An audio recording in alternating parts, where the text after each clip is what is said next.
Right breaking news చూస్తున్నాం. తెలంగాణలో కొత్తగా వాహనాల కొనుగోలు చేసే వారిపై అదనపు భారం పడుతుంది. మార్చి 1 నుంచి రేవంత్ ప్రభుత్వం కొత్తగా రోడ్ సేఫ్టీ సెస్ పేరుతో అదనపు పన్ను వసూలు చేయబోతుంది. రహదారి భద్రతా సెస్ కింద దీన్ని వసూలు చేస్తారు. వాహన రకాలను బట్టి 2,000 రూపాయల నుంచి 10,000 రూపాయల వరకు వసూలు చేస్తారు. కొత్త బైక్ కొంటే 2,000, కారు కొంటే 5,000 రూపాయలు, భారీ వాహనాలు అయితే 10,000 రూపాయలు సెస్ కింద చెల్లించాల్సి ఉంటుంది. రిజిస్ట్రేషన్ సమయంలోనే రోడ్ సేఫ్టీ సెస్ వసూలు చేస్తారు.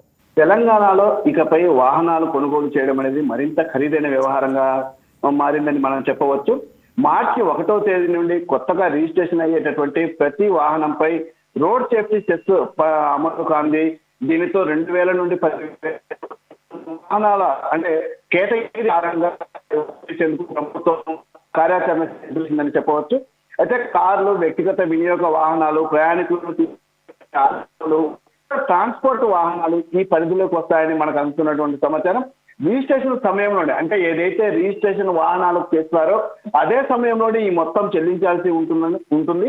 ఇది ఒక్కటే కాదు, మనకు గతేడాది ఆగస్టులోనే రవాణా శాఖ లైఫ్ ట్యాక్స్ ను పెంచింది. అదేవిధంగా ఖరీదైన వాహనాలపై 1 నుండి 6% వరకు అదనపు భారాన్ని సైతం విధించింది. ఇతర రాష్ట్రాల్లో రిజిస్ట్రేషన్ అయిన తర్వాత తెలంగాణ రాష్ట్రానికి ఏదైతే బదిలీ చేసుకునే సమయంలో పాత వాహనాలపై కూడా వాటి విలువ ఆధారంగా 1 నుండి 6% వరకు ఫీజులను పెంచిందని చెప్పవచ్చు. రవాణా శాఖ ముఖ్య కార్యదర్శి వికాస్ రాజ్ తాజాగా జారీ చేసినటువంటి 53, 54 జీవోల ద్వారా ఈ మార్పులు అమల్లోకి వచ్చాయి. ద్విచక్ర వాహనాల స్లాబులు మాత్రం 2 నుండి 4కు పెరిగాయి. కార్లు, జీపుల స్లాబులు 4 నుంచి 5కు పెరిగాయని చెప్పొచ్చు. అదేవిధంగా ఫ్యాన్సీ నెంబర్ల ఫీజులు కూడా ప్రస్తుతం భారీగా పెరిగాయని చెప్పడం. తాజాగా రోడ్ సేఫ్టీ సెస్ అమలు చేయడంతో ఒక సాధారణ కుటుంబం కొత్తగా ఏదైనా సరే కారును కొనాలంటే షోరూమ్ ధరతో పాటు insurance, registration, life tax, green tax, fancy number fees ఇవన్నిటికీ అదనంగా ఇప్పుడు కొత్తగా సెస్ అంటే ఏదైతే రోడ్ సేఫ్టీ సెస్ అనేది చెల్లించాల్సి ఉంటుంది. ఈ యొక్క నిబంధన వచ్చేసి మార్చి 1వ తేదీ నుంచి రాబోతుంది. అయితే దీనికి ప్రభుత్వం చెప్తున్నటువంటి విషయం ఒకటే, రోడ్డు ప్రమాదాలను తగ్గించడానికి, భద్రతా చర్యలను బలోపేతం చేయడానికి ఈ నిధులను వినియోగిస్తామని, అయితే ఇప్పటికే పెరిగిన పన్నులతో ఇబ్బంది పడుతున్న సామాన్య ప్రజలకు ఇది మరో ఆర్థిక భారం అవుతుందనే విమర్శలు సైతం వైపు వినిపిస్తున్నాయి. ఆటోమొబైల్ రంగం వర్గాల అభిప్రాయాల ప్రకారం ఈ వరుస పన్నుల వల్ల వాహనాల అమ్మకాలపై ప్రభావం పడే అవకాశం ఉందని భావిస్తున్నారు. ముఖ్యంగా మధ్యతరగతి కొనుగోలుదారులు నిర్ణయం వాయిదా వేసే అవకాశం ఉందని సైతము చెబుతున్నారు. అంటే ఏదైతే మధ్యతరగతి వారు ఉంటారో తమ యొక్క వాహనాల కొనుగోలు విషయంలో ఇకపై కాస్త ఆలోచించే అవకాశం ఉందని చెప్పేసి చర్చలు కూడా జోరుగా సాగుతున్నాయి. మొత్తానికి రోడ్ సేఫ్టీ పేరిట ప్రభుత్వం తీసుకున్న ఈ నిర్ణయం భద్రత దిశగా అడుగు వేస్తుందని ప్రభుత్వం చెప్తుండగా, మరోవైపు ఈ సామాన్యుడిపై అదనపు భారం అని కూడా రాష్ట్ర వ్యాప్తంగా చర్చ సాగుతోంది. మరి సామాన్యుడికి ఇది అధిక భారం అని అనుకోవచ్చు, మరి అక్కడ ప్రజలు ఏమంటున్నారు?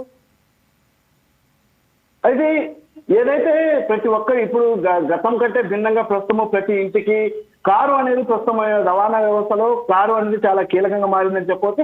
ఈ కార్ల కొనుగోలుకు ఏదైతే మధ్యతరగతి కుటుంబాలు, ఏదైతే సాఫ్ట్వేర్ ఇంజనీర్లు, అదేవిధంగా ఇతర విభాగాల్లో పనిచేసేటటువంటి వారు కానివ్వండి, అదేవిధంగా సామాన్యులు సైతం ఈ కార్లు కొనుగోలు చేసేందుకు ఆసక్తి చూపేటటువంటి పరిక్రమం ఈ చర్యలో ఈ ప్రస్తుతం మార్చి 1 నుండి ప్రత్యేకంగా రవాణా శాఖకు సంబంధించి లైఫ్ ట్యాక్స్, రవాణా శాఖకు సంబంధించి రహదారి భద్రతకు సంబంధించి సెస్ ను మార్చి 1 నుంచి అమలు చేయనున్న నేపథ్యంలో ఉన్నటువంటి రహదారి భద్రత పన్నులకు సంబంధించి ఈ రహదారి భద్రతకు సంబంధించి ఈ యొక్క పన్నును అమలు చేస్తున్నామని ప్రభుత్వం చెప్తుంది. అయితే దీనితో ఈ యొక్క పన్ను ప్రభావం వచ్చేసి మార్చి 1 నుండి కొనుగోలుదారులపై కనిపించేటటువంటి అవకాశం ఉంది.